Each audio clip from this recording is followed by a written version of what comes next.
What's going on, guys? It is Hunter here, and today we're going to be going over our weeks 9 through 10 top 25. And I finally have the my college football playoff predictions ready. This is the first week I'm going to start doing it, and every week I'll update it to who I think is going to make the playoffs until we get there. Right? Okay, so let's get right into this. We're going to start off with the top 25. We're going to go through this a little bit faster than usual, mainly because we also have the playoffs to go over. So honorable mentions, I got Mississippi State, Wisconsin, Penn State, and NC State. NC State, just came off a loss. I still think they're a pretty good team right outside the top 25. Same with Penn State, but Penn State's looked pretty weird here and actually pretty bad recently.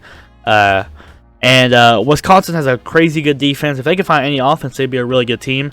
But they're just so up and down, it's hard to put them there. And same about Mississippi State, honestly, but they're kind of the opposite. Their defense is a little weird. Their offense is pretty good, though. So let's go into 25, 24, 23, 22, 21, and 20, which is Pitt, Fresno State, Raging Cajuns, SMU, Coastal Carolina, and Kentucky.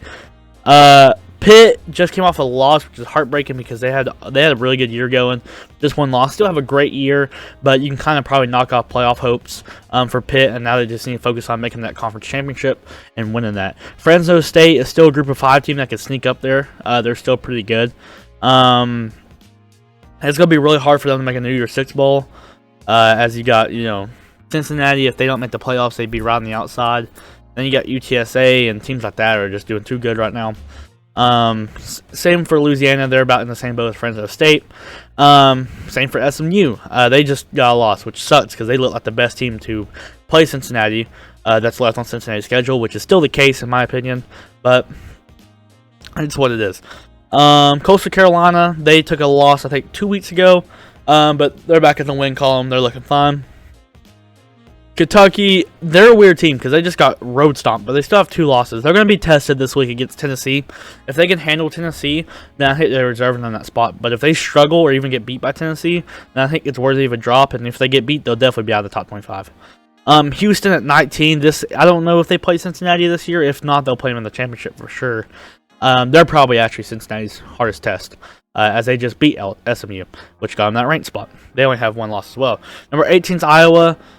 Iowa's a weird team because they took another loss, but I still think they're there just because they have such impressive wins, and then on the other hand, they have really bad losses, so it's really weird about this team.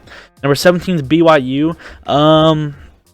This team's made big improvements, and they're starting to raise faster. They're not really a group of 5 team either. They're like one of those teams that are independent. They're kind of like Notre Dame.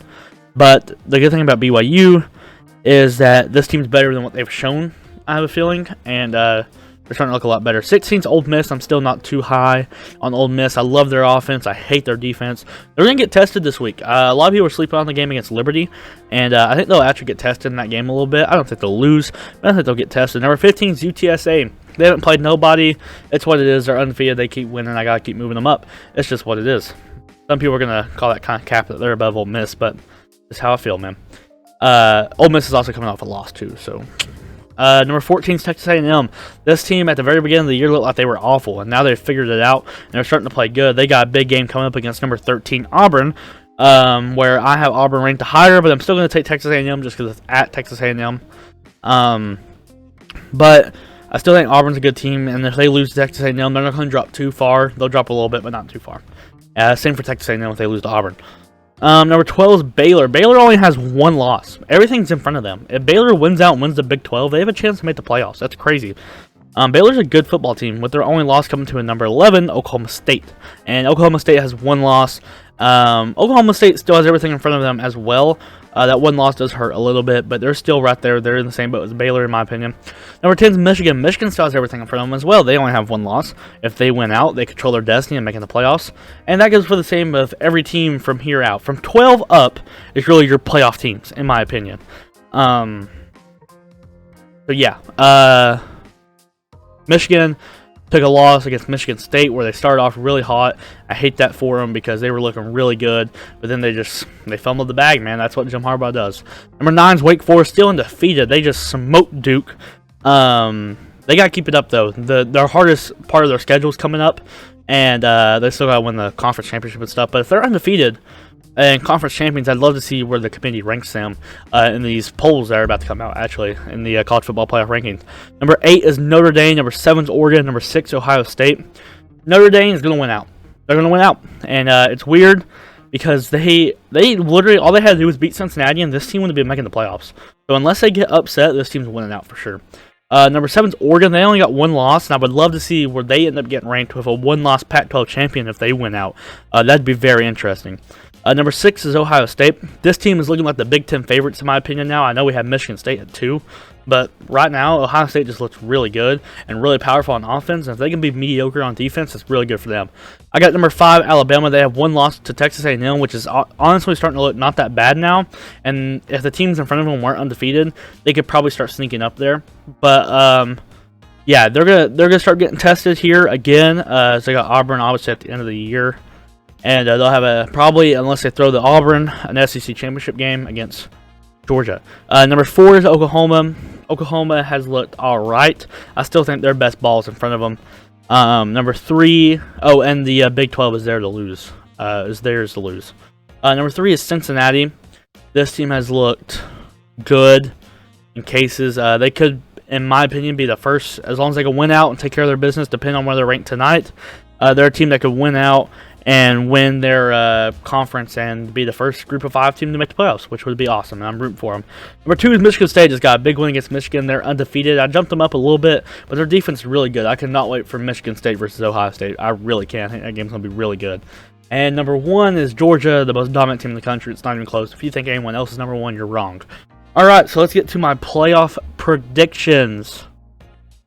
Here they are, guys. At 1, I got Georgia. 2, I got Oklahoma. 3, I have Cincinnati. And 4, I have Ohio State. So I got Georgia winning out, win the SEC championship undefeated. Oklahoma, I have the same thing, but I think they'll struggle a little more. But I have them going undefeated, winning the Big 12 championship. And then number 3, Cincinnati, I have them winning out, going undefeated, and winning the American. Really depending on where they're ranked today. Later tonight will depend on where I put them in the playoffs. Because say if they're like 7th, then I think there's no way they can pass these teams up, which I hate it for them, because I think they do deserve to be in the top 4. Number 4 is Ohio State. I think they're going to win out with 1 loss and be the Big Ten champions, and I think they sneak in there that way. Alright, so other teams I want to throw in there is maybe a Pac-12 championship in Oregon with 1 loss, maybe even Wake Forest, undefeated ACC champion. You could also maybe have Michigan State with 1 loss looking on the outside. You could have Alabama would be there with 2 losses. Probably wouldn't see them getting in with 2 losses. And yeah, and another case you could also see is, what if Auburn wins out, beats Alabama, wins the West, beats Georgia in the SEC championship. Now you have 2 losses with Auburn. They could be the first 2-loss team to ever get in there. That would be pretty crazy. So let's see. What are my predictions for these semi games, right? I have 38-21 Georgia taking the win. I think their defense shows pretty dominant in this game. And I think their offense and their run game really shows as they can smash up Ohio State and win. And on the other side, I'm picking the upset, man. I'm taking the dog. I'm going to pick Cincinnati. I think they're a special team. I really like this team a lot. And I think it's a super close game. I think a game-winning field goal in the final seconds.